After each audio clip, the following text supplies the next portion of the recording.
Estamos en una especie de clase abierta que vas a dar sobre el tema relacionado con el curso que va a empezar la semana que viene, el mismo jueves, al mismo horario que hoy, que va a consistir en 8 clases o 8 encuentros, donde vamos a tratar, o sobre todo tú, vas a explicar cuál es tu visión de en qué consiste analizar, y una especie de introducción a lo que es la clínica psicoanalítica desde distintas aristas o distintas perspectivas que vas a ir desarrollando, bueno, pues a lo largo de las 8 reuniones que vamos a tener. Entonces, bueno, la clase de hoy va a ser una especie de resumen donde supongo que vas a intentar dar unas pinceladas sobre lo que luego vas a desarrollar de una manera más amplia en el curso. Y sobre todo, eh, es una invitación a pensar sobre esas cuestiones, y al que le interese la clase, pues bueno,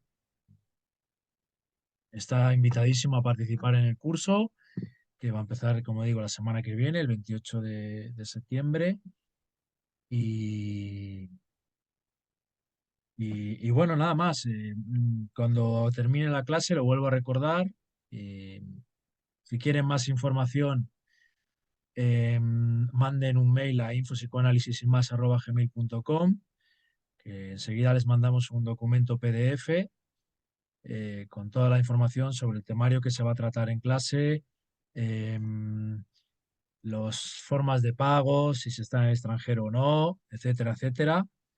Que bueno, si quieren pueden preguntármelo por Instagram, pero lo mejor es que lean el PDF porque lo hemos preparado para que esté toda la información resumida allí, y a partir de ahí, después de leerlo, si les surge alguna duda, yo estoy encantado de responder. Eh, y bueno, más o menos, pues un poco es lo que quería decir para dar inicio a la clase. Y luego, como he dicho, lo vuelvo a recordar para que los que estéis aquí escuchando sepáis de dónde contactar para participar, si os interesa siempre, claro, en la formación que vamos a hacer aquí en Psicoanálisis y más con el profesor Pablo Rolando. Bueno, si Bien, quieres hablar tú, saludar o... ¿Empezamos o querés que esperemos unos minutos más? Bueno, como tú veas, es verdad que no hay mucha gente conectada, pero también vamos a grabar la clase y luego la vamos a compartir en el canal de YouTube. Vamos a compartir fragmentos en las redes para que, bueno, más gente... Ah, mirá, alguien comentó en el chat que hay un tema con un horario en México. Pero bueno, no importa. Empecemos a comentarlo y en caso tal, supongo que esto va a quedar grabado, así que van a poder verlo y van a poder ver la invitación. Que en definitiva la idea de este primer encuentro es que, sea y opere como una invitación abierta al curso que vamos a estar proponiendo desde la semana que viene. Me presento, mi nombre es Pablo Rolando, soy licenciado en psicología, soy docente de la Universidad de Buenos Aires en la Cátedra 2 de Psicopatología, hice una maestría en psicoanálisis, la cual estoy concluyendo, escribiendo la tesis de conclusión de esa misma maestría y me dedico hace bastante tiempo, unos 9, 10 años, a la docencia en psicoanálisis, a la clínica y al dictado de grupos de estudio, cursos, etcétera. A partir de la pandemia, ustedes saben que ha habido un viraje hacia lo que es toda la cuestión de la formación a distancia y la formación virtual, que ha dado acceso a que podamos, por ejemplo, proponer un curso internacional, estando yo en Buenos Aires, Víctor en España y ustedes en el país en el que nos estén escuchando. Este tipo de cuestiones antes de la pandemia eran realmente poco usuales o había gente que se dedicaba específicamente a la educación a distancia que ya lo hacía, pero eran nichos muy pequeños. Ahora, con la cuestión de los medios que nos propone la globalización, si quieren llamarlo de algún modo, es posible plantear este tipo de cuestiones y también plantear un intercambio con gente que no tiene necesariamente acceso al psicoanálisis, con gente que se está formando bajo otro tipo de orientación académica en otras universidades, no en las de Argentina, donde el psicoanálisis tiene un lugar todavía preponderante en parte, a gente que le interese la temática, pero que no se haya o analizado nunca, o simplemente sean pacientes, que también es una posibilidad, gente que simplemente asista a un dispositivo analítico y que esté en lugar de analizante o de paciente. Y luego también a colegas de otras partes del mundo que, si bien tienen enfoques terapéuticos distintos, están interesados por indagar más en una formación psicoanalítica o directamente formarse como analistas. Hace unos meses, a principio de año, dimos un curso por esta misma plataforma que indagaba una pregunta que es un poco inaugural para quien quiera dedicarse a la clínica psicoanalítica, que es ¿qué es el síntoma?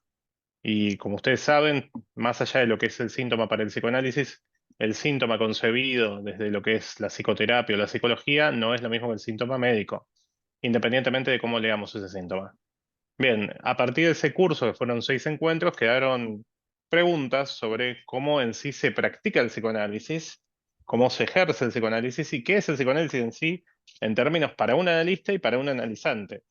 Porque lo que proponía ese curso era preguntarnos sobre qué es el síntoma en diferentes momentos de la obra de Freud y de Lacan, también qué es el síntoma en lo que sería una neurosis o una psicosis, pero nunca nos preguntamos qué es analizar esos síntomas o qué se hace con esos síntomas en sí mismo. Si bien algo de clínica hemos mencionado, era más bien un curso introductorio y descriptivo de lo que era el padecimiento para el psicoanálisis.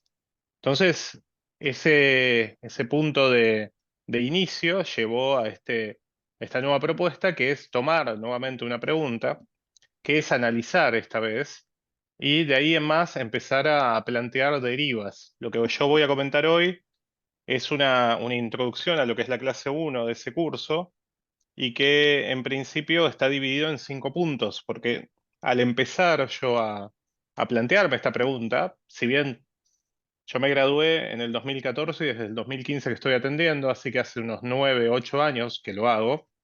Eh, si bien lo vengo haciendo cotidianamente, no es algo que un analista se pregunte todo el tiempo cuando ejerce su práctica. No es una pregunta habitual que es analizar, lo da por hecho hasta cierto punto. Cuando en realidad debería ser una pregunta que nos hagamos habitualmente, ¿qué hacemos en un dispositivo analítico? La segunda cuestión es que al tomar esto me vinieron a la cabeza varias cuestiones, varias definiciones que tanto dan Sigmund Freud como Jacques Lacan, como otros analistas, de qué es lo que ellos interpretan que es la práctica analítica. Por darles un ejemplo, Lacan sugiere en el Seminario 11 que analizar es interpretar un sueño, siguiendo la lógica de Freud del texto a la interpretación de los sueños, con la definición de que el sueño es una vía regia de acceso al inconsciente. Con lo cual, para Lacan en ese momento, analizar es interpretar el texto de un sueño. En ese mismo seminario va a decir que es el ejercicio de una praxis, o sea, una práctica. Vamos a ver qué quiere decir eso. Nosotros, desde el sentido común, podemos ubicar que analizar o el término psicoanálisis surge unos 10 años después del inicio de la práctica de Freud. Freud empieza en 1890, más o menos, con su práctica, que no se llamaba psicoanálisis en sí mismo, se llamaba método catártico, y lo inicia con Breuer para tratar de dar causa al padecimiento de la histeria. Con lo cual, en principio, nosotros podemos pensar que analizar es, en un inicio, tratar terapéuticamente un padecimiento que no entra dentro del discurso médico. El padecimiento de la histeria era un padecimiento que para el discurso médico era enigmático. Una mujer podía tener una parálisis en una pierna, esa pierna podía estar orgánicamente sana, no obstante, no poder manejar la disposición de esa pierna, no poder gobernar el cuerpo como usualmente podría haberlo hecho sin que eso estuviera paralizado. Freud le presupone a eso un mecanismo psíquico. Desde ese momento inicia lo que va a ser el germen de ese método que va a llamar psicoanalítico. Entonces, en un principio, el psicoanálisis surge como una respuesta terapéutica. Es el tratamiento de un padecimiento y no de cualquier padecimiento, que es a lo que vamos a ver. Después, a lo largo de la práctica freudiana, uno puede ver que Freud mismo propone que el análisis mismo, analizar, deviene un modo de formación analítica. Un analista debía pasar X cantidad de horas, de años incluso, en un dispositivo que Freud llamó análisis didáctico, que era analizarse con alguien avalado por la comunidad analítica, por la Sociedad Psicoanalítica de Viena, por decirlo de un modo, para convertirse en analista a futuro. Bien, entonces uno puede ubicar que del tratamiento terapéutico de algo que la medicina no puede tomar, se pasa también a una formación para los futuros analistas. Ese tipo de cuestiones implican que analizar no es lo mismo en cada momento de la historia del psicoanálisis y que analizar no es lo mismo en sí mismo cada vez. Ni tampoco es lo mismo para un propio analista cada día. Me parece que dando inicio a esta conversación y también teniendo en cuenta que es una versión más acotada, me parece que lo más adecuado es tomar desde dónde surge el análisis y preguntarnos qué hacemos cuando intentamos hacer una terapéutica del psicoanálisis, porque la mayoría de la gente que nos consulta a nosotros, en caso tal de que también ustedes sean analistas, en la mayoría de los casos no vienen a formarse, sino más bien vienen porque algo no anda. Vienen porque hay algo que produce un grado de padecimiento que los lleva a hacer una consulta analítica. Entonces, tomemos un poco el surgimiento del psicoanálisis como una terapéutica, tomemos qué es analizar como una terapéutica y veamos qué es esa terapéutica para el psicoanálisis, al menos hoy. Quizá podamos avanzar un poco sobre la praxis, sobre la práctica en sí misma. Bien, para esto hay que concebir que el padecimiento que el psicoanálisis trata, la terapéutica del psicoanálisis, no es la terapéutica médica y no es la terapéutica de las demás bueno, me alegro, Amanda, que estés, que te interese la formación en sí misma. Bien, cualquier pregunta que tengas, hacela, háganla, no tengo ningún problema. Tomemos en un inicio que la terapéutica que propone el psicoanálisis no es la terapéutica de la medicina. La medicina concibe el síntoma como algo que tiene que combatir. Si ustedes van a algún médico que suponga el tratamiento de una enfermedad con un síntoma, un signo de una enfermedad, ¿qué es eso lo que es un síntoma? El síntoma es una especie de signo que da cuenta de que hay una enfermedad posterior a eso, que es la enfermedad en sí misma. Si ustedes van a un médico, la función del médico va a ser apaciguar el síntoma, combatirlo. Tratar, incluso en el mejor de los casos, y teniendo en cuenta una enfermedad orgánica grave como un cáncer, donde el síntoma es en sí mismo el nódulo, extirparlo. Bien, el psicoanálisis opera más o menos en esa misma vía, pero primero tiene que hacer uso del síntoma, tiene que entenderlo y tiene que interpretarlo. Y en algunos casos también tiene que hacer un juicio ético con respecto a la función que cumple ese síntoma. Para el médico no hay una función que cumpla, por ejemplo, la rodilla golpeada o magullada o jodida de un jugador de fútbol.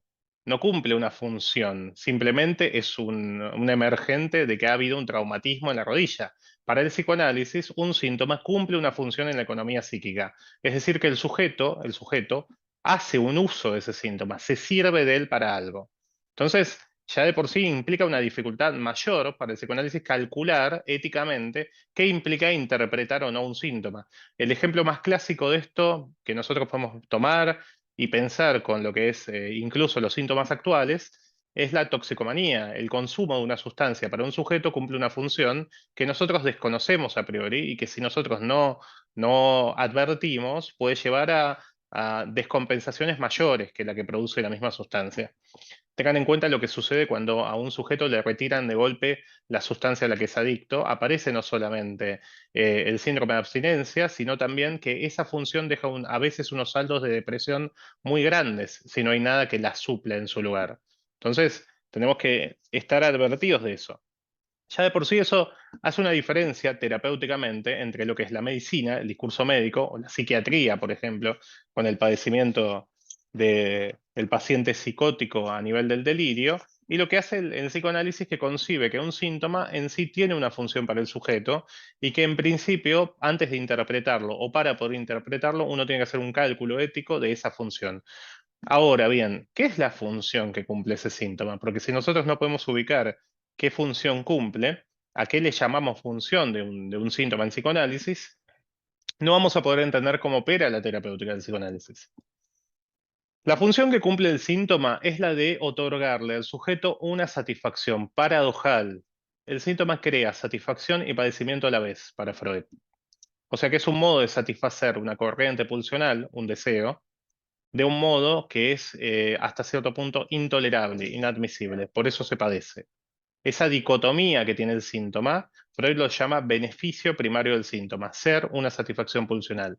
Pero a la vez le agrega una cuestión mayor, a la vez le agrega una problemática todavía un poco más compleja, que es que al síntoma se le suma otro beneficio, que es el beneficio secundario, que es el uso que hace el yo de las enfermedades. Hay muchos casos, en Freud hay uno muy puntual, que es el historial de Dora, una paciente histérica, donde Dora hacía todo un uso de las enfermedades para captar la atención de la gente que estaba alrededor, para obtener ciertos beneficios. En la vida cotidiana uno se expone a este tipo de situaciones muy, muy diariamente. Hay una situación que es un problema para alguien y de ese problema aparece de golpe una especie de uso secundario que le otorga una solución a otra cosa. Freud da un ejemplo que es terrible, que no es apto hoy en día para pensarlo porque es muy crudo, que es el siguiente. Hay un tipo que está en la calle, ha perdido su pierna, y el tipo de esa pérdida de la pierna, que es un trauma, para Freud eso es traumático, ha sabido ganarse la vida pidiendo limosna. Entonces el tipo dice, bueno, ¿qué pasa si muchos años después aparece un mago y el mago le propone al tipo devolverle la pierna? Y Freud dice, no va a querer que le devuelvan la pierna. ¿Por qué? Porque en el medio aprendió que no tiene que trabajar más y que de la falta de la pierna, es decir, de ese trauma, hace un uso secundario que es obtener un medio de vida. Y no va a querer que el mago le devuelva la pierna así nomás. ¿Qué quiero decir con esto y cuál es la cuestión en sí mismo? Esa función que cumple el síntoma, al ser una satisfacción paradojal y al tener un uso por el yo del sujeto, al lograr el yo del sujeto darle un beneficio secundario, hacer uso de eso, es muy difícil de abandonar. Por eso un síntoma en psicoanálisis tarda en caer. La terapéutica del psicoanálisis apunta justamente a eso. La terapéutica del psicoanálisis apunta justamente a conmover el grado de satisfacción y de padecimiento que un síntoma causa. Y lo más complicado de conmover es la satisfacción que está en juego. Es que eso cumple una función. Entonces, ya tenemos una idea de que, en principio, si eso es una terapéutica, si analizar es ejercitar una terapéutica, es una terapéutica, esa terapéutica recae sobre los modos de satisfacción del sujeto, es decir, sus modos de gozar, lo cual me lleva a otra cuestión fundamental, que es la siguiente. Eh, un psicoanálisis tiene que modificar la economía de goce de un sujeto. Freud lo marca esto. El aparato psíquico es un aparato de recuperación y pérdida de satisfacción. Por lógica, un síntoma implica un modo de satisfacción. Y si el psicoanálisis aplica sobre ese síntoma una interpretación para liberar el sentido que causa padecimiento, la satisfacción en juego se pierde. Tiene que emerger, y esto lo dice Freud, tiene que aparecer otro síntoma no, otro modo de satisfacción que supla el síntoma en sí mismo. Que venga ahí como modo sustitutivo de un modo de gozar que se pierde. Bien, un análisis, o qué es analizar, también nos lleva a esa pregunta. Un análisis debe modificar la economía de goce de un sujeto, debe modificar el modo en que el sujeto satisface sus necesidades pulsionales. Porque si un análisis no modifica en sí mismo cómo el sujeto vive la pulsión, cómo el sujeto se relaciona, por ejemplo, con su sexualidad, con su padecimiento o con su deseo, no produce ningún efecto en sí mismo. En esto se separa diametralmente lo que es el análisis de lo que es la terapia cognitivo-conductual o otro tipo de escuelas, porque en ese sentido el psicoanálisis no da soluciones ni rápidas necesariamente, ni hechas a medida del sujeto. El sujeto las tiene que fabricar con el analista. No tenemos un plan preconcebido. Y tenemos que considerar por qué no tenemos un plan preconcebido. En principio porque hay una cuestión que no podemos justificar generalizando de qué modo goza cada sujeto. El goce es singular, el modo en que cada uno vive la pulsión es singular. En ese sentido, nosotros no podemos generalizar una solución que sea equivalente la misma para todos los sujetos. Como se podría hacer desde otro tipo de enfoque terapéutico, donde digamos hay un paciente que es fóbico, se lo expone de algún modo medido a ese objeto fobígeno hasta que se logra que el umbral que desata la fobia apacigüe. Bueno, eso es una generalización. Nosotros no sabemos qué es lo que suple esa fobia o qué función cumple esa fobia del sujeto. Bien, en principio, esta cuestión, el psicoanálisis es una terapéutica, analizar es darle tratamiento a la terapéutica y esa terapéutica recae sobre un trauma pulsional, sobre ese desencuentro que hay entre pulsión y cuerpo. No sé si están muy familiarizados con esto, pero podemos mencionarlo. El cuerpo que trata el psicoanálisis no es el cuerpo de la medicina, como lo mencioné anteriormente. Es un cuerpo representacional, es un cuerpo que está hecho de palabras sobre la carne. Y esa imbricación, ese nudo que se arma entre palabras y carne, es justamente donde se conforman los síntomas para el psicoanálisis.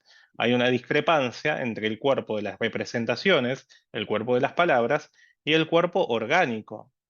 El síntoma más clásico de ese tipo de discrepancia es el síntoma conversivo, como mencioné antes, la parálisis histérica, que es el síntoma más clásico. Pero podemos pensar cómo el cuerpo es tomado por diferentes formas de padecimiento dentro de lo que es la neurosis o la psicosis. Para el tipo que padece una neurosis obsesiva, donde el síntoma es mayoritariamente el pensamiento, la compulsión que pone su cuerpo en movimiento también lanza su cuerpo hacia adelante.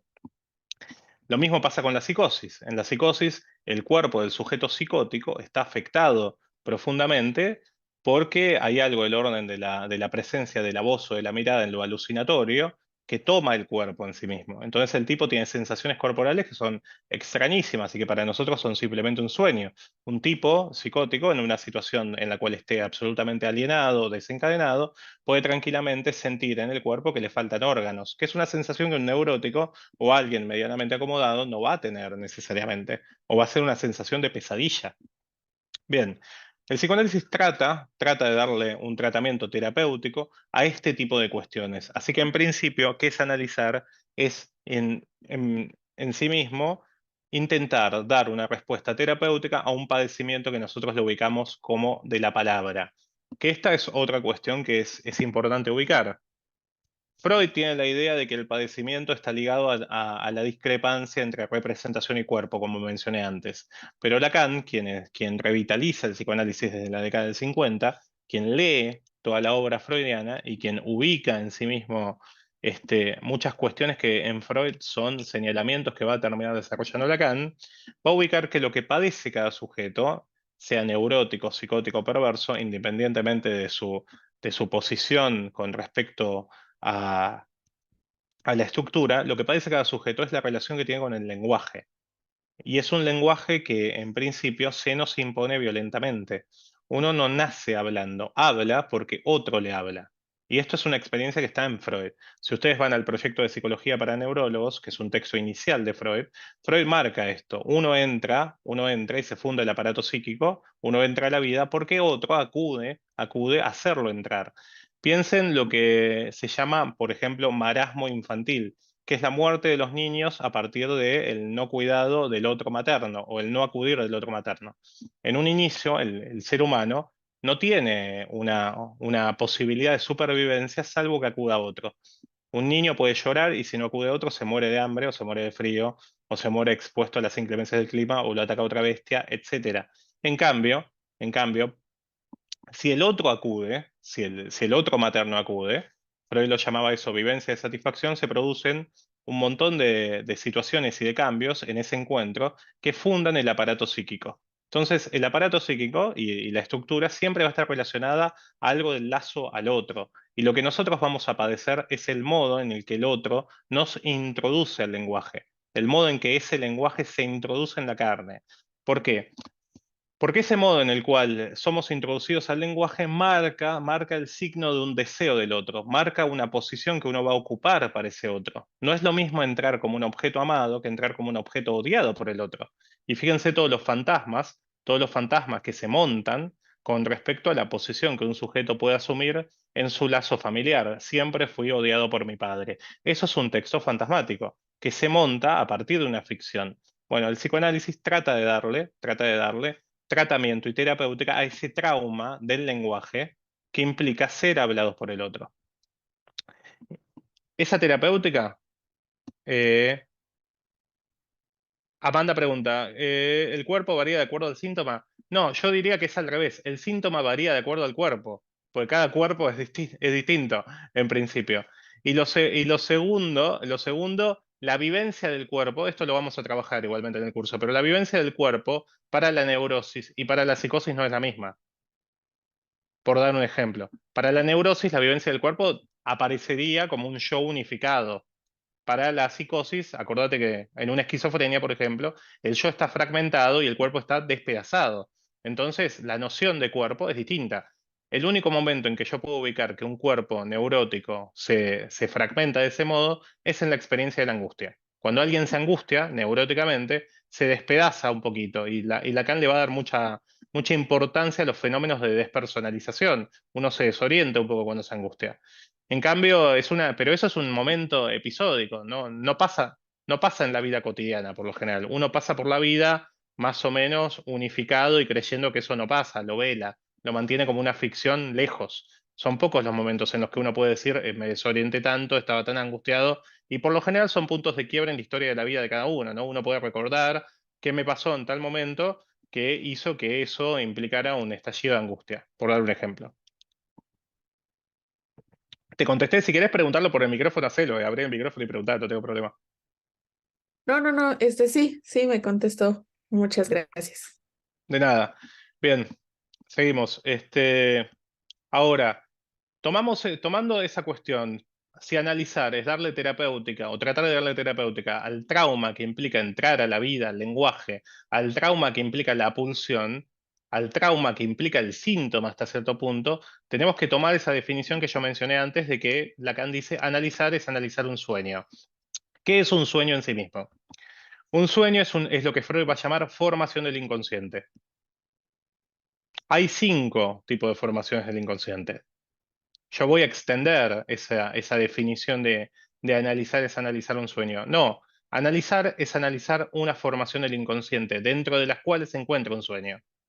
Hay otras que Freud marca en psicopatología de la vida cotidiana, en la interpretación de los sueños, en la conferencia los caminos de la formación de síntomas o el sentido de los síntomas, la conferencia 17 y la 23, un montón de textos en los cuales Freud va a dar cuenta de qué es una formación del inconsciente.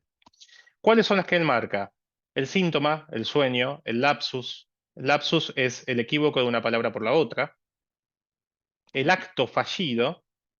El acto fallido es el equívoco de una acción por la otra.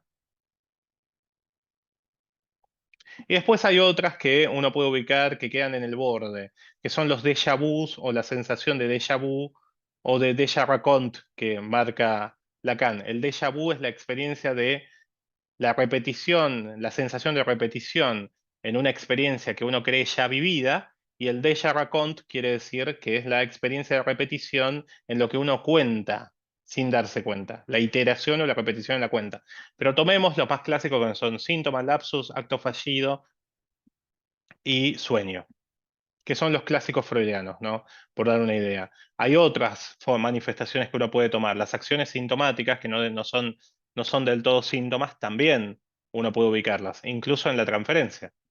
Bien, ¿qué tienen en común el chiste? Bueno, el chiste también es una formación del inconsciente.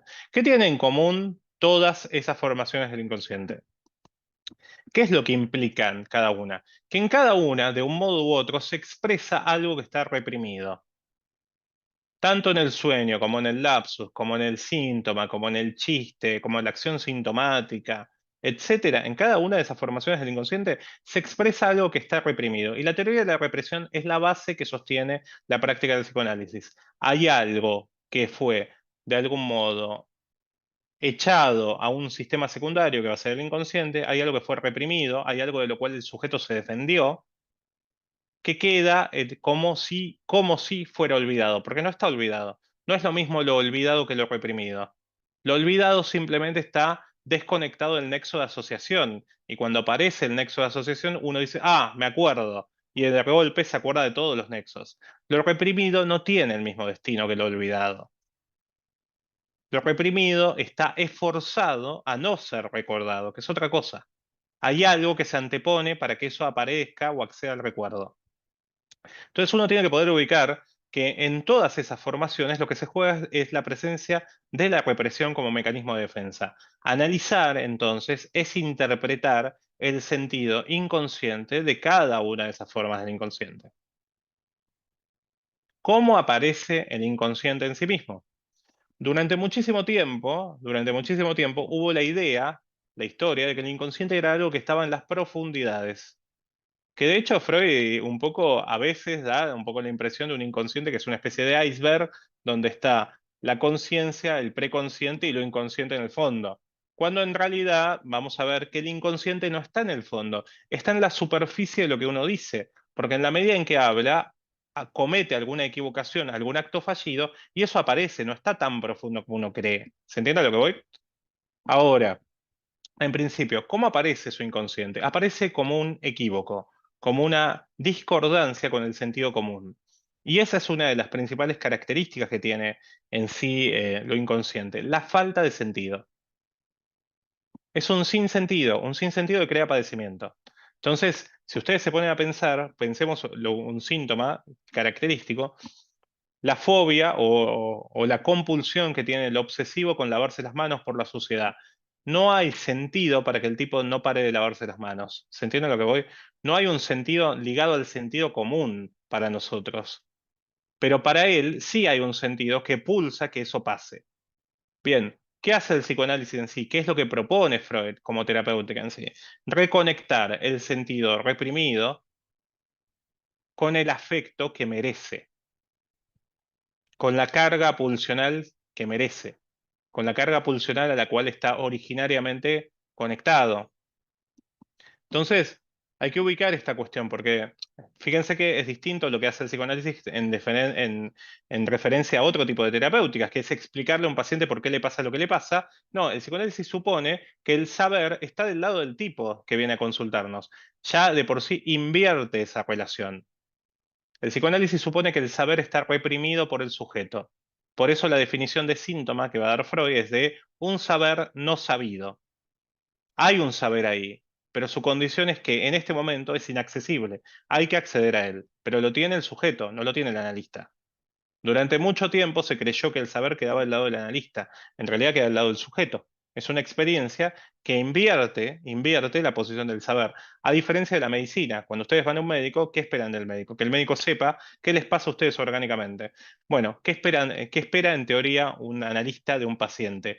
El analista va a creer que el paciente va a creer que el sujeto que está ahí, el analista, tiene el saber. En realidad el saber lo tiene el paciente que consulta. ¿Qué vas a preguntar, Amanda? ¿Qué Abri- pasa cuando el paciente sí pone esta, no sé si decir expectativa, Está o bien. piensa que justo, ¿no? El analista es el que tiene la respuesta de su padecimiento? O sea, ahí en Es- psicoanálisis ¿cómo se trabaja eso? Está muy bien la pregunta, porque de algún modo es un obstáculo a veces en la transferencia. Un analista no tiene que creer que tiene el saber, tiene que hacer semblante de que lo tiene, dar la imagen de que puede tenerlo, pero devolvérselo al otro. Bueno, más bien tomar eso como una pregunta. Supongamos, usted tiene que decirme lo que me pasa. ¿Por qué usted necesita que alguien le diga lo que le pasa? ¿No sabe lo que le pasa? ¿Se entiende lo que voy? O sea, retomar el propio mensaje, para que eso opere como una pregunta y que el tipo diga, bueno, ¿y por qué le va a preguntar al otro lo que le pasa? ¿Usted no puede decir lo que le pasa? ¿Quién mejor que usted va a saber qué le pasa? ¿Me seguís a lo que voy? Sí, sí, sí. ¿Qué es lo que hace sí un analista? Porque el analista, sí, con esta lógica parecía que el analista no hace nada. ¿Qué hace un analista? Puntúa el decir del paciente. A eso Lacan lo llama poder discrecional del oyente. El modo en que uno escucha y puntúa lo que el otro dice permite armar un texto diferente. Ustedes saben que si escriben un texto de un modo y le ponen comas o puntos en un orden, va a tener un sentido. Pero si ustedes alteran la puntuación de ese texto, se va a leer otra cosa. ¿Se entiende lo que voy? Bien, lo que hace un analista es puntuar el decir del paciente para que el paciente pueda escucharse de otro modo, para que eso pueda parecer como un decir novedoso, que pueda escucharse de otro modo. Con ese ejemplo de usted tiene que decirme lo que le pasa, fíjense como con solamente poner un signo de pregunta al final, ¿usted necesita que le digan qué le pasa? Ya marca toda otra orientación distinta, radical, que lo involucra a él. Porque esta es la cuestión de qué es también analizar. Si es una praxis que involucra la interpretación de los fenómenos que son del inconsciente, de las formaciones del inconsciente, esa interpretación ¿para qué tiene que servir? Para devolverle la responsabilidad al paciente. O sea, la responsabilidad sobre su propio decir, sobre lo que él dice. ¿Se entiende? La responsabilidad sobre su propio padecimiento. Porque en definitiva, ninguno y ninguna orientación terapéutica va a solucionar la vida a nadie, en ese sentido de ir a solucionar los problemas, sino más bien lo que va a dar son herramientas de responsabilidad para que cada uno, de algún modo, decida qué quiere hacer con su modo de padecer. ¿Se entiende lo que voy? Sí, sí, sí, Bien. sí. En ese sentido, teniendo en cuenta esta cuestión de el psicoanálisis es una praxis, y es una praxis que involucra en la interpretación de los fenómenos del inconsciente, de las formaciones del inconsciente, que apunta a la modificación de la economía psíquica de un sujeto, es decir, a modificar cómo goza un sujeto del inconsciente, de su relación al inconsciente. Uno puede ubicar ahí en qué consiste entonces la terapéutica del psicoanálisis: alojar esos fenómenos para que el sujeto pueda, en ese dispositivo, escucharse, interpelar su modo de gozar, la relación que tiene con la pulsión y con el padecimiento, y con su sexualidad, y con sus identificaciones, y con las formas en las cuales ha concebido las relaciones con el mundo. A eso apunta en principio la terapéutica analítica. Durante mucho tiempo se ha pensado que el psicoanálisis en sí mismo era una experiencia lenta, que lleva mucho tiempo, y en realidad uno puede ubicar que hay efectos terapéuticos rápidos del psicoanálisis por el mero hecho de hablar, porque hablarle a alguien ya de por sí produce un alivio al padecimiento. Hablar también es un modo de satisfacerse, de gozar.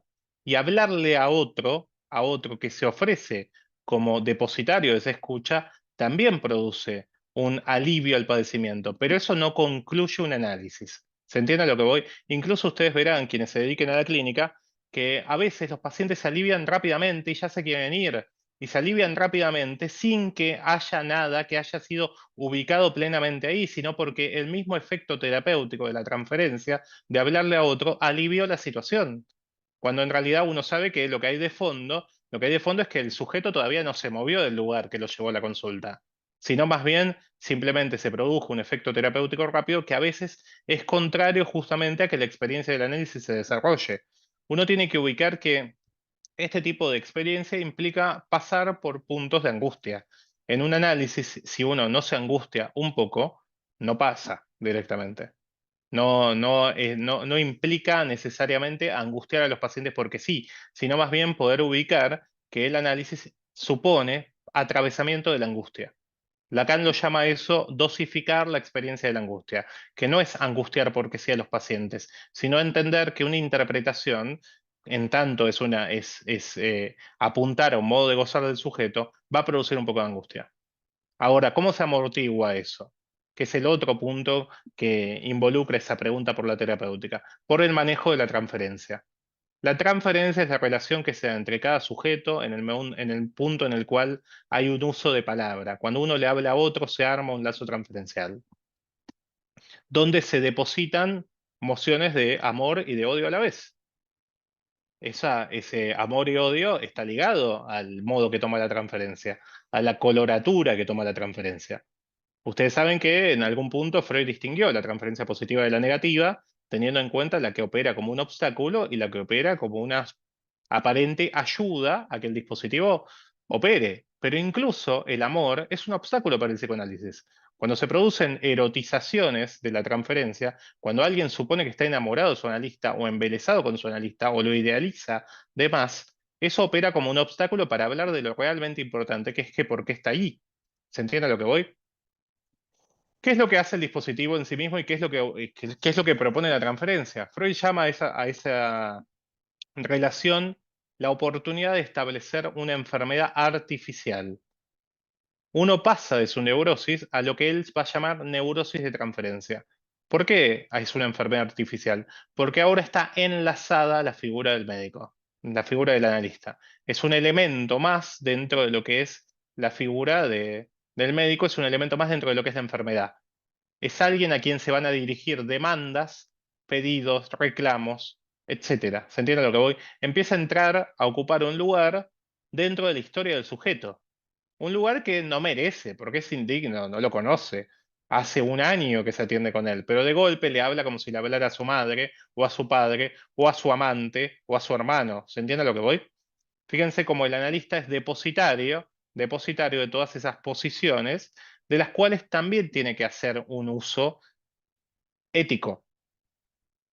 ¿A qué voy con ético? Que, como mencionamos, uno no sabe de qué modo se satisface un sujeto en el síntoma, tampoco sabe muy bien, tiene que hacer un cálculo de qué modo se satisface el sujeto en la transferencia. Y si uno se arroga ese poder que da la relación asimétrica de la transferencia, puede hacer grandes cagadas. Uno tiene que estar más bien convenido y atento para no gozar, no satisfacerse en la transferencia. Entonces, sí, ¿qué es analizar? Es el ejercicio de una terapéutica, es el ejercicio de una praxis. Esa praxis tiene reglas, y esas reglas son la neutralidad y la abstinencia para Freud. ¿Qué quiere decir la neutralidad y la abstinencia? La neutralidad es no quedarse pegado en nada de lo que uno escucha, no tomar partido por lo que uno escucha. Y la abstinencia, que es la más importante, a mi entender, la más importante, es no gozar del poder que da la transferencia. ¿Se entiende lo que voy? No gozar del poder que otorga el dispositivo al analista, porque eso otorga un poder. Uno es depositario de la locura del otro, y en tanto depositario de la locura del otro, y la verdad que va a tener su palabra, va a tener un peso valioso para el otro. Por eso se sostiene. ¿Me siguen? Bien, en sí mismo, la transferencia el uso de la transferencia es lo que distingue al psicoanálisis de otras prácticas, porque invierte la posición del saber. El saber lo va a tener el analizante, el paciente, no lo va a tener el analista. Va a creer el paciente que el analista tiene un saber, por eso le habla, pero la función del analista es devolverle ese saber para que él se responsabilice por él, para que él pueda ubicar en qué punto quedó embretado con algo propio. Entonces, fíjense que en sí mismo es una praxis que trata lo real del goce del síntoma por un medio simbólico, que es el único que nosotros tenemos, la palabra. Es un tratamiento del goce por la palabra. Eso es el psicoanálisis. A eso apunta en sí mismo el dispositivo analítico. Bien, más o menos creo que como introducción es un montón, ¿no? Y eso que tomamos solamente 2 puntos. Me parece que en esto tomarlo está bien, porque meternos con la formación analítica o meternos con otras cuestiones sería ahondar excesivamente en algo que me parece que es más para desarrollarlo en el curso. Si nos quedamos con el ejercicio de una praxis y con el ejercicio de una terapéutica y podemos empezar a ubicar qué es lo traumático para el psicoanálisis y por qué el psicoanálisis surge como respuesta a eso, uno puede entender que qué es analizar es una pregunta muy amplia que no se reduce solamente a lo que hace un analista en el consultorio, ¿se entiende? Que también esa es otra cuestión, ¿no? Que tenemos que pensar. Freud, el análisis terminable o interminable, propone que analizar es una de las profesiones imposibles, que hay un punto donde es imposible de sostener todo el tiempo. Y entonces uno se tiene que preguntar, ¿por qué analizar entraría dentro de las profesiones imposibles? Las otras dos que él propone son gobernar y educar. Pensemos esto, cada una de esas profesiones tiene un punto de imposibilidad. ¿Cuál es el punto de imposibilidad de educar? No se puede pasar todo el conocimiento al otro. Uno no puede controlar lo que el otro escucha. Hay un resto de conocimiento que se pierde siempre. Gobernar implica un punto de imposibilidad también. No se puede gobernar manteniendo contentos a todos. Siempre va a haber un punto de insatisfacción en alguna parte de lo social, por más amable que sea el gobierno de turno. ¿Se entiende? ¿Por qué analizar tiene un punto de imposibilidad? No todo es analizable. Entonces, ¿qué es analizar? Es también ubicar que hay puntos donde el análisis no llega. No llega o porque elige no llegar, es decir, hay un cálculo ético para no tocar ciertas cuestiones, o porque hay un límite en sí a la práctica en ese punto. Ese límite lo vamos a empezar a intentar ubicar durante el curso, pero se los anticipo. Hay posiciones del sujeto que son rechazo al inconsciente, que rechazan directamente hacerse cualquier tipo de pregunta. Y un análisis no es posible si un sujeto no asume cierto grado de responsabilidad con alguna pregunta que lo inunda. ¿Qué me pasa? Por ejemplo, si para eso uno tiene una respuesta, es muy difícil que se pueda lanzar un dispositivo analítico. Estamos en una época donde la época ofrece respuestas. Ofrece respuestas y ofrece identificaciones que hace que los sujetos eviten hacerse preguntas. Entonces, fíjense que hay algo de esa imposibilidad, que empieza a aparecer con ese tipo de presentaciones. Ojo, a mi entender son presentaciones de cartón, ¿no? Porque cuando eso se fragmenta, se va toda la mierda muy rápidamente. Y lo que hay cuando esas aparentes pseudo respuestas fracasan son estallidos de angustia muy fuertes. Pero en principio hay que ubicar eso. Analizar es asumir que también hay imposibilidades y que hay imposibilidades que uno elige tomarlas como imposibilidades y hay otras que son específicas de las presentaciones de los sujetos. Y hay que ver qué es lo que uno hace ahí. Si apuesta a que eso en algún momento opere como una posibilidad para lanzar un análisis, es decir, que alguien se angustie, o ve que con ese paciente puede tener algún efecto terapéutico analítico sin que sea un análisis de eso. ¿Se entiende?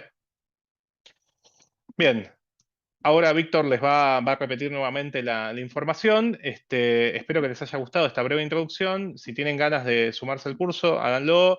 Manden las preguntas que tengan ganas, no hay ningún problema. La idea es en 8 clases ir viendo todo esto y a la gente que va a ver esta clase posteriormente también le invito para que se sume a indagar en este tipo de cuestiones y tenga en cuenta que es un curso que está abierto a cualquiera que se pregunte un poco por el psicoanálisis. No hace falta ser un analista específicamente, no hace falta ser necesariamente un paciente, basta con ser un poco curioso, y si se es un poco curioso es un buen signo. Así que eso pasa por este lado. Los invito a eso, nos vemos empezando la semana que viene, si se suman. Yo por mi lado he concluido, Víctor. Vale, muy bien, gracias Pablo, muy interesante y muy bien sintetizada la introducción al curso.